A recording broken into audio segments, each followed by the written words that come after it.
Bonjour les runners, bonjour les sportifs, bonjour au petit monde de la course à pied, c'est Seb et on se retrouve aujourd'hui pour une nouvelle capsule L'œil du coach.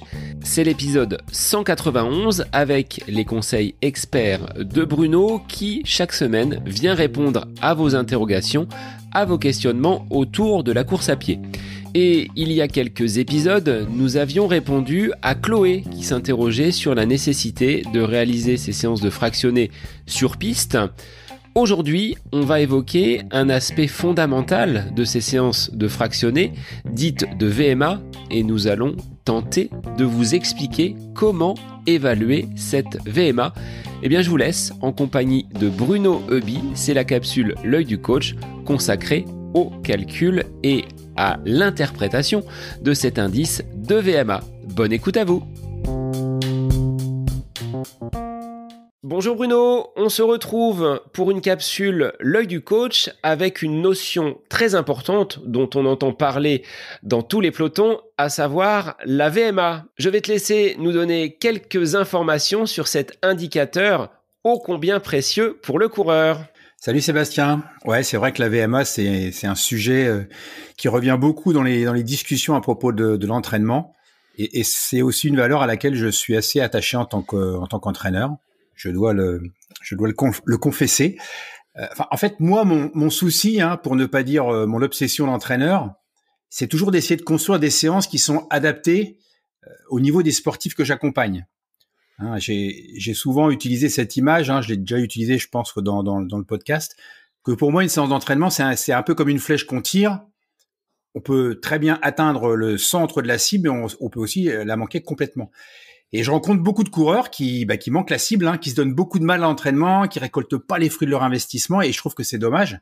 C'est dommage de se donner tant de mal pour rien ou presque rien. Qu'est-ce qu'il y a de plus démoralisant que de s'investir à fond et pas progresser? Donc je suis sûr que ça résonne chez certains et certaines de nos auditeurs.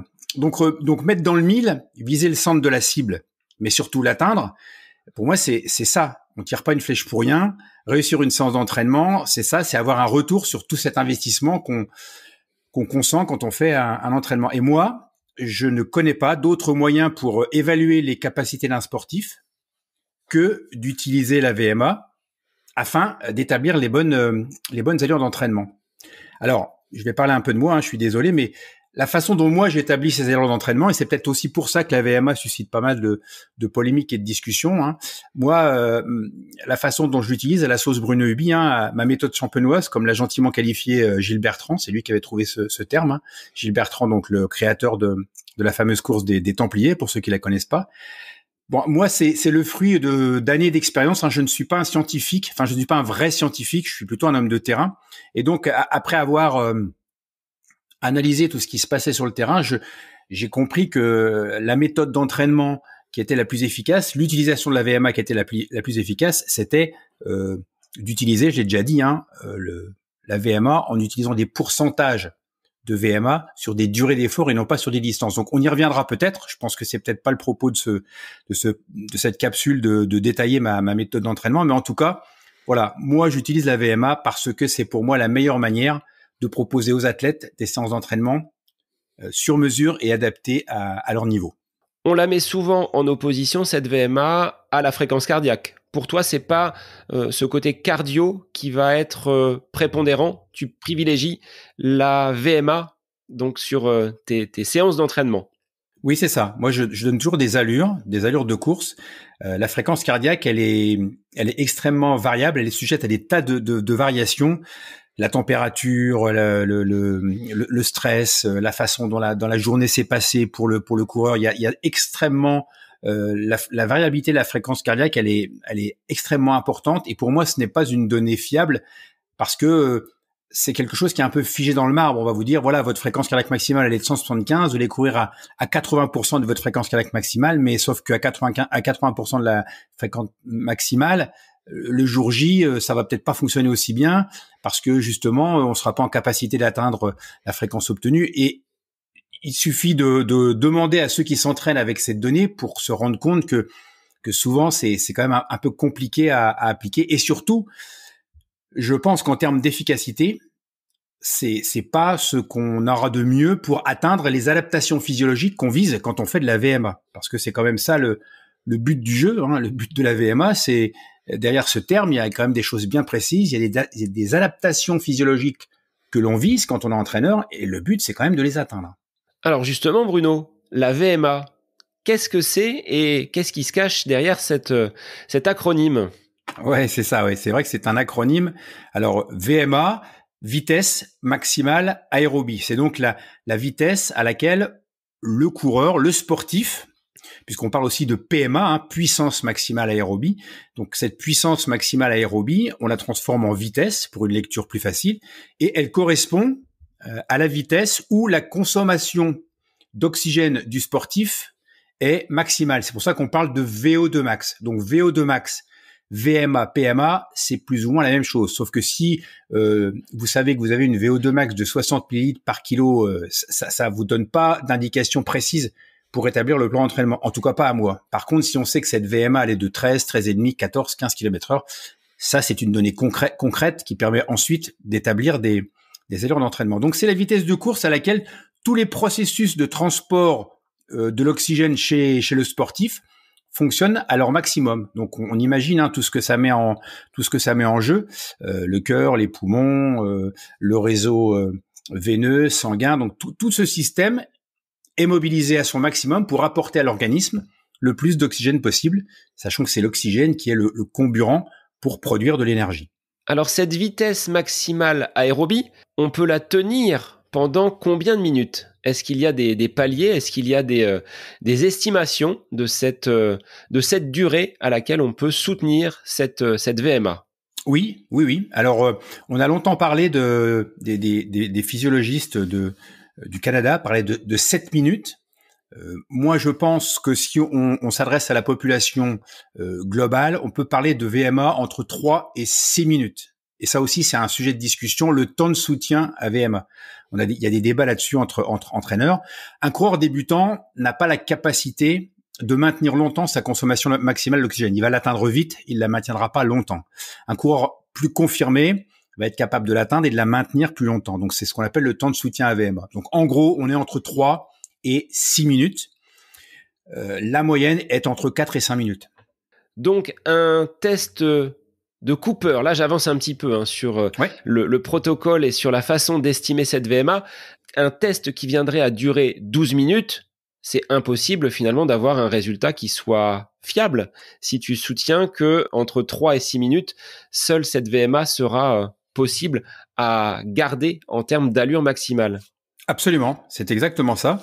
En fait, Cooper, c'est un médecin américain, je crois, qui avait inventé ce test, qui a imaginé ce test sur 12 minutes pour évaluer en fait les soldats, les forces de l'armée de l'air aux USA. C'est vrai que ça permettait d'avoir une indication très précise sur leur capacité à soutenir un effort pendant 12 minutes. Mais la VMA ne doit surtout pas être évaluée sur 12 minutes. Sur 12 minutes, on va évaluer d'autres choses. On va évaluer une part de VMA, mais aussi une part d'endurance aérobie. Donc, on n'est pas du tout dans des données qui vont nous servir dans l'entraînement. Alors, pour simplifier, je vais peut-être aller au-delà de la question suivante. On a utilisé le demi-Cooper sur 6 minutes.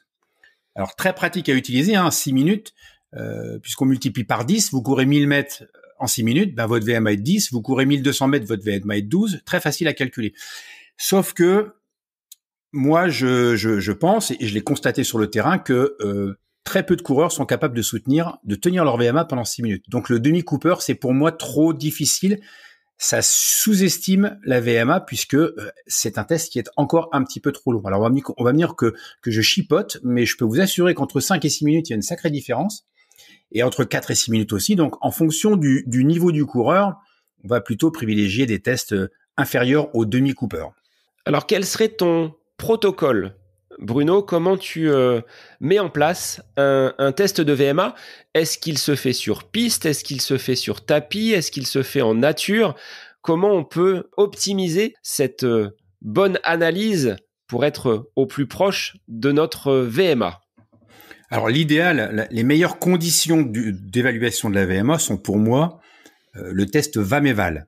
Donc c'est un test progressif, on appelle ça un test triangulaire, c'est un test progressif où la vitesse augmente d'un demi-kilomètre-heure toutes les minutes. Et le but de ce test, c'est que le coureur soit en mesure d'atteindre la plus haute vitesse possible, sachant que la dernière vitesse qu'il est capable de soutenir, puisqu'on lui impose le rythme de course, la dernière vitesse qu'il est capable de soutenir correspond à sa VMA.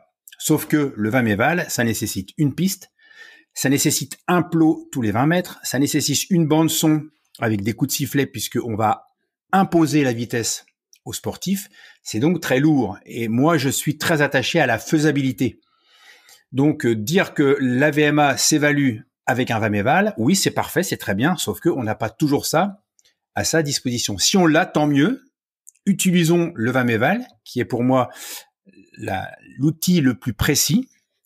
Sinon, pour être pratique, puisque je disais tout à l'heure que la VMA, on la tient entre 4 et 6 minutes, moi j'aime bien, je fais pratiquer aux gens que j'entraîne à distance et qui n'ont pas les moyens de l'évaluer par un Vameval, ce que j'appelle le VM5, donc vitesse maximale pendant 5 minutes. Donc on demande aux coureurs de courir à la vitesse la plus rapide possible et régulière pendant 5 minutes. Sauf que ce test, qui est extrêmement pratique à mettre en place, on peut le faire n'importe où, n'importe comment, on n'a quasiment besoin de rien, nécessite d'autres capacités, notamment la capacité de gestion de l'effort. Et là, du coup, on n'est pas aussi certain que la VMA soit bien évaluée. Mais ce côté pratique fait qu'on peut quand même le proposer à n'importe quel coureur sur la planète. Et ça a quand même un sacré avantage. Donc ce petit côté un peu négatif de sous-estimer la VMA ou de la surestimer parce que ça demande une gestion de l'effort,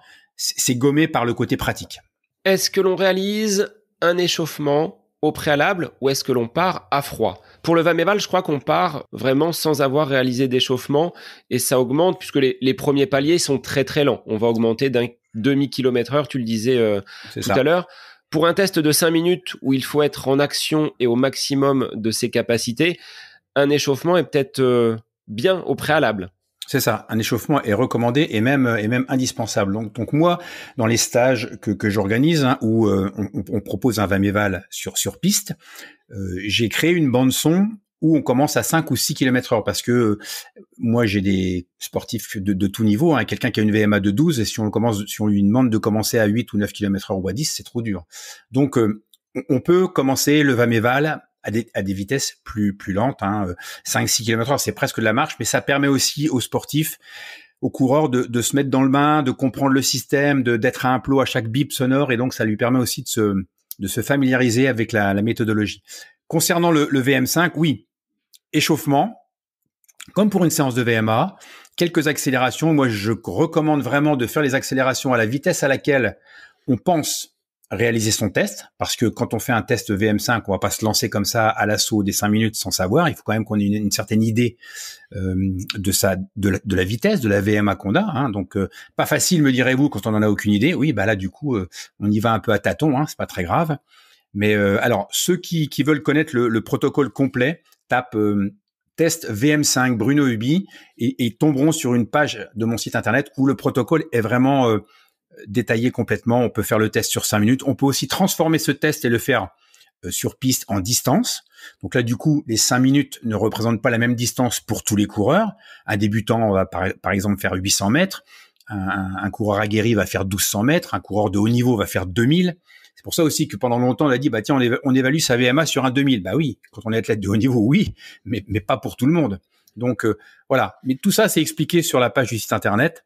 Et on peut faire le test sur piste, en dehors de la piste, en durée ou en distance. C'est très accessible, c'est très facile à mettre en place. Mais il faut s'échauffer, effectivement.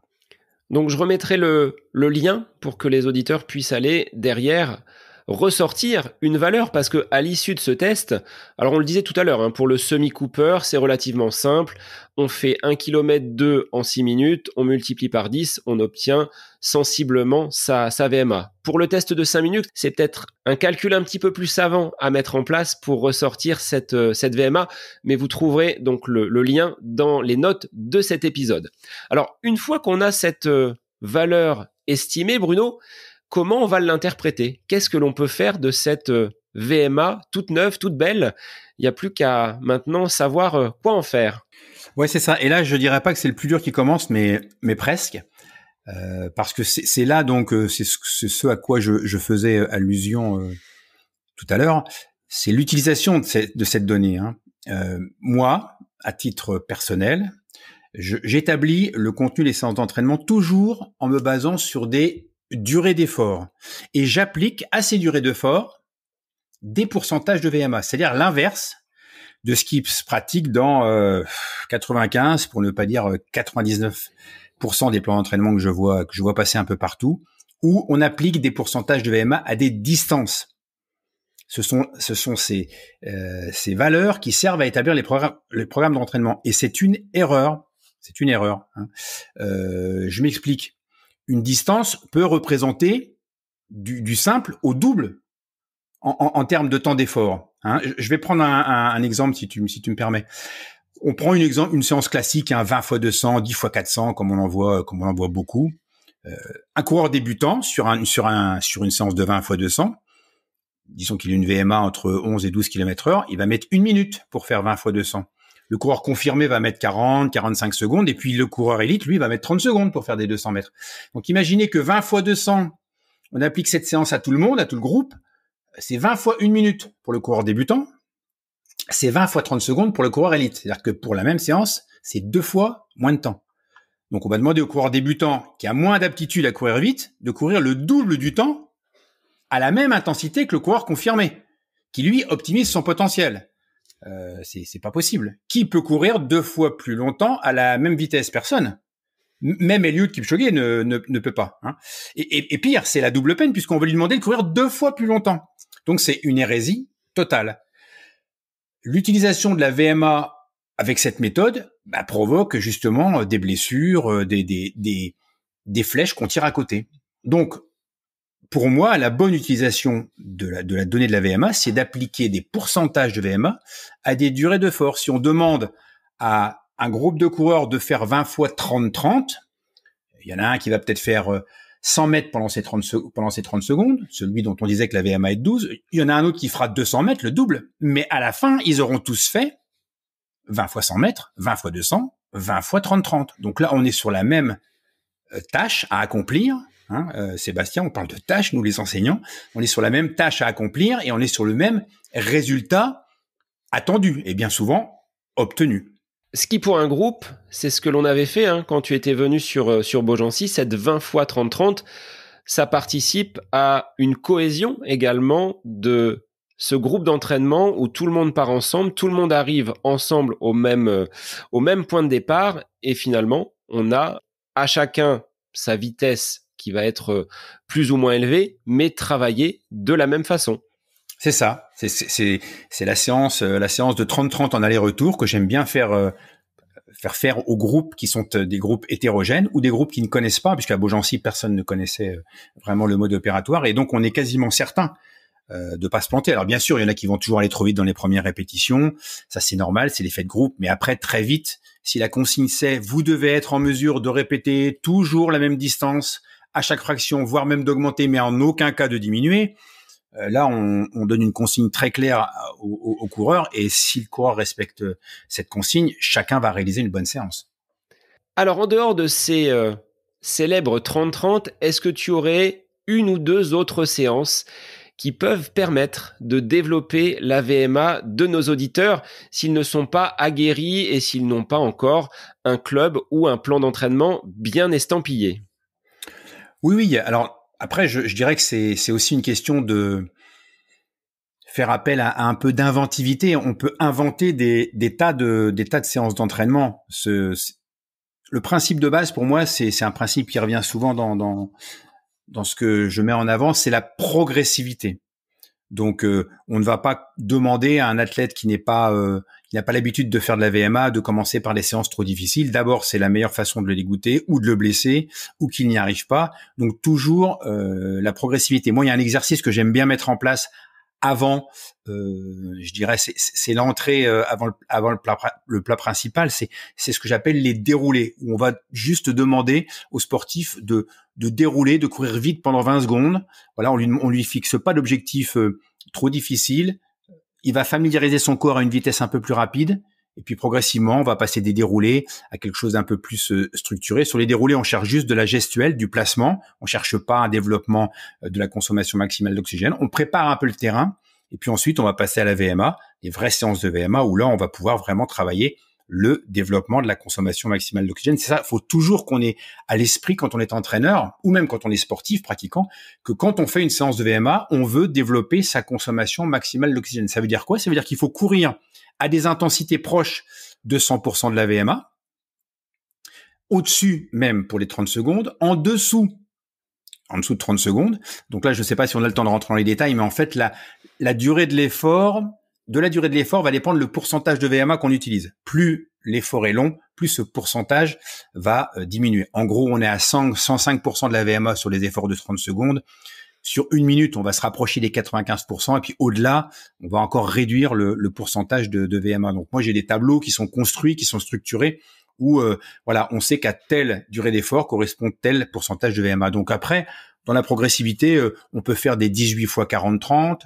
On est toujours sur la même durée d'effort. On peut faire des 12 fois 1,45, sachant que moi, j'aime bien, pour justement atteindre l'objectif qu'on se fixe, c'est-à-dire améliorer la consommation maximale d'oxygène, que les récupérations soient courtes et actives. C'est aussi une des fautes qu'on voit souvent pratiquer dans les séances de VMA, où le coureur court très très vite et récupère longtemps et lentement, et ça va à l'encontre de ce qu'on recherche. C'est pour ça que je rappelle, hein, on cherche à améliorer la consommation maximale d'oxygène. On cherche pas à faire un temps pour impressionner les petits copains qui font la séance à côté. On cherche à améliorer sa consommation maximale d'oxygène. Je trouve que c'est important, et là, l'enseignant que tu es sera d'accord avec moi, j'en suis sûr, de donner du sens aux choses pour savoir pourquoi on les fait et comment on les fait. On voit trop dans des clubs des égos de coureurs qui ne cherchent qu'à une chose, c'est claquer un temps sur une fraction pour montrer qu'ils sont les meilleurs. C'est pas comme ça qu'on développe la VMA. Ce qu'on avait dit, hein, c'est la régularité également, c'est-à-dire que la première doit être au moins au même niveau que la dernière, si ce n'est d'essayer de grappiller peut-être un petit peu plus et de faire monter le cardio au maximum de ses possibilités sur la fin de la série au niveau de ces différentes fractions. C'est ça. Et là, ce qui intervient comme outil d'évaluation et de mesure et qui est très intéressant, c'est la fréquence cardiaque. C'est-à-dire qu'il suffit de regarder la courbe de fréquence cardiaque de la séance pour savoir si elle est réussie ou pas. Et là, la fréquence cardiaque est un outil très intéressant d'analyse de la séance. C'est pas la fréquence cardiaque qui va me dire à quelle vitesse je cours, mais elle est un indicateur de la façon dont l'athlète a réussi ou pas sa séance. Si elle chute, hein, une courbe de fréquence cardiaque de VMA, c'est comme une sinusoïde. Ça monte, ça descend, ça monte, ça descend, et ça dérive vers le haut. Donc, si ça dérive en continu, c'est que la séance est réussie. Si les récupérations ne sont pas actives, la fréquence va redescendre et on n'aura pas cette dérive pulsative à l'effort. Et ça, c'est un outil de mesure qui est vraiment facile à utiliser. Et en un clin d'œil, on voit quasiment si la séance a été réussie ou pas et si on a atteint la fameuse consommation maximale d'oxygène. On peut renvoyer, Bruno, les auditeurs à notre épisode sur la dérive cardiaque, où on l'avait justement précisé avec des exemples donc très très concrets. On va pouvoir inviter les auditeurs maintenant à tester leur VMA, et puis on attend d'ici quelques jours. Alors après, ça se programme, hein, faut peut-être le faire. Justement, sur l'évaluation, sur la mise en place de tests, on les réalise avec quelle fréquence? Est-ce qu'on le fait plusieurs fois dans l'année? Est-ce que c'est en début de saison seulement, comme on le voit dans de nombreux clubs? Ou est-ce qu'il faut, à chaque saison, après un objectif réalisé, repartir sur ce testing de VMA? Ça dépend vraiment du profil du coureur. Quelqu'un qui débute, là j'ai des sportifs en ce moment qui débutent, donc ils passent par les déroulés, ça les saoule un peu, mais bon, je leur explique l'intérêt des déroulés. Ces gens-là vont progresser très vite en VMA. Donc là, il faut évaluer tous les 3 mois. Mais avec le VM5, c'est facile. Même si c'est pas hyper précis, c'est quand même facile à mettre en place. On demande aux sportifs de s'échauffer, de courir 5 minutes. Voilà. Même si on veut, on peut lui demander derrière de refaire un peu de 30-30 pour faire vraiment une grosse séance, pour ne pas perdre, entre guillemets, une séance. Après, avec les athlètes de haut niveau, moi, quand j'entraînais Pascal Fétizon, c'est lui qui me disait à quel VMA il était. C'est un truc hallucinant. C'est-à-dire que lui, il faisait un test, il se faisait un petit test, ou même pas, il ressentait et donc on n'évaluait jamais sa VMA parce que à ce niveau-là, Le sportif se connaît tellement qu'il ne fait jamais d'erreur. C'est pour ça que je dis toujours que c'est facile d'entraîner les athlètes de haut niveau. Ils se connaissent tellement bien que voilà, il y a pas de problème. On peut faire n'importe quelle séance à n'importe quel moment. Ça sera une bonne séance de VMA et même si on connaît pas les allures, c'est pas très grave. Donc j'ai pris 2 exemples extrêmes pour essayer d'illustrer tout ça, mais pour certains ce sera peut-être qu'une fois par an, pardon, et pour d'autres tous les 3 mois. Ça dépend vraiment du profil du coureur. Merci Bruno et chers auditeurs, eh bien on vous attend sur vos résultats de façon à ce qu'on puisse interpréter ensuite votre VMA et qu'on puisse vous proposer, ça peut être l'objet d'une autre capsule, les différentes allures. Qu'est-ce que l'on peut travailler avec tel pourcentage de VMA? Je sais pas ce que tu en penses Bruno. Oui, bien sûr, parce que c'est un vrai sujet hein, entre la VMA courte, la VMA moyenne, la VMA longue. Voilà, il faut balayer tout le spectre. Hein, et j'expliquais tout à l'heure que la consommation d'oxygène, ça met en jeu plein de choses dans l'organisme. C'est parce que ça met en jeu pas mal de choses, le cœur, les poumons, la cellule elle-même, que la VMA doit être variée. Il n'y a pas qu'un seul type de VMA, il n'y a pas qu'un seul type de séance de VMA. Donc oui, il y a plein de choses à dire aussi sur la mise en œuvre proprement dite. Merci Bruno, et on se retrouve très vite pour une nouvelle capsule. À bientôt.